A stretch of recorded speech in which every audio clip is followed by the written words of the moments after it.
गरीब किसान की कहानी। एक गांव में एक गरीब किसान रहता था। वहां पर 2-3 साल से बारिश नहीं हुई थी, जिस वजह से वहां की सारी जमीन सूख चुकी थी। किसान बहुत दुखी था क्योंकि वह अपने जमीन के ऊपर कोई फसल नहीं उगा पा रहा था। सर्दी का मौसम था। आज किसान पेड़ के नीचे आराम कर रहा था, तभी उसे वहां एक सांप नजर आया। वह सांप अपना फन फैलाए हुए बैठा हुआ था। किसान के मन में एक बात आई, ये सांप काफी सालों से यहाँ रहता है, इसे भी इस अकाल के समय में मेरी तरह खाना ढूंढने में परेशानी होगी। फिर गरीब किसान ने मन ही मन यह तय किया कि वह हर रोज सांप को एक कटोरी दूध पिलाएगा। अगले ही दिन किसान एक कटोरी में दूध ले आया और सांप के बिल के पास रखकर कहने लगा, हे नागराज, आपको मेरा प्रणाम। मैंने कभी ध्यान नहीं दिया कि आप भी यही रहते हैं। सूखे की वजह से मैं तो परेशान हूँ और मुझे लगता है आपको भी परेशानी हो रही होगी, इसलिए अब से मैं रोज आपको एक कटोरी दूध पिलाया करूँगा। ये बोलते हुए किसान ने कटोरी वहीं छोड़ दी और वहां से चला गया। अगले दिन जब वह कटोरी लेने वापस आया तो उसने देखा कि कटोरी में कुछ चमक रहा था। किसान ने कटोरी को उठाकर देखा तो उसके अंदर एक सोने का सिक्का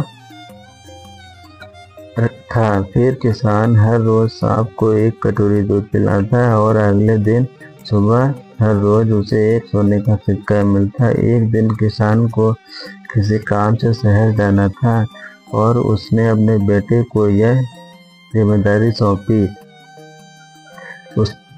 उसने अपने बेटे को कहा, बेटा ध्यान से एक कटोरी दूध सांप के बिल के पास रख देना। किसान के बेटे ने अपने पिता कहे के अनुसार एक कटोरी दूध सांप के बिल के पास रख दी। अगली सुबह उसे भी एक सोने का सिक्का मिला। उसके बेटे ने सोचा कि यह सांप तो बड़ा कंजूस है, जरूर उसके पास बहुत सारे सोने के सिक्के होंगे, लेकिन यह तो हर रोज बस एक ही सिक्का देता है। अगर मैं इसे मार दूं तो मैं इसके सारे सोने सिक्के ले सकता हूँ। अगली शाम जब लड़का दूध देने के लिए गया तो उसने सांप को देखते ही उस पर छड़ी से वार किया, मगर सांप भी सतर्क था। उसे छड़ी तो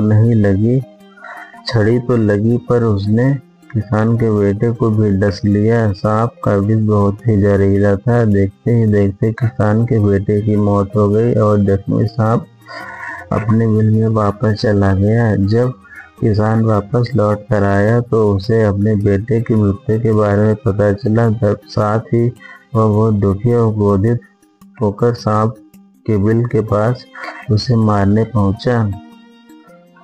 तभी उसने सांप को देखा कि सांप को भी काफी चोट आई है। उसे देखते ही वह समझ आ गया कि उसके बेटे ने सांप पर हमला किया होगा। वो समझ गया कि परिस्थिति ही कुछ ऐसी हो गई होगी कि सांप ने उसके बेटे को डसा होगा। उसने हाथ जोड़कर सांप से माफी मांगी और सांप से अपने बेटे को वापस लाने के लिए कहा। थोड़ी देर बाद सांप अपने बिल में जाकर बाहर आया और उसने किसान को एक जड़ी बूटी दी। गरीब किसान जड़ी बूटी लेकर अपने मरे हुए बेटे के पास गया। उसने उसके नाक के पास वो जड़ी बूटी रखी। थोड़ी देर बाद उसका बेटा खांसता हुआ उठ खड़ा हुआ।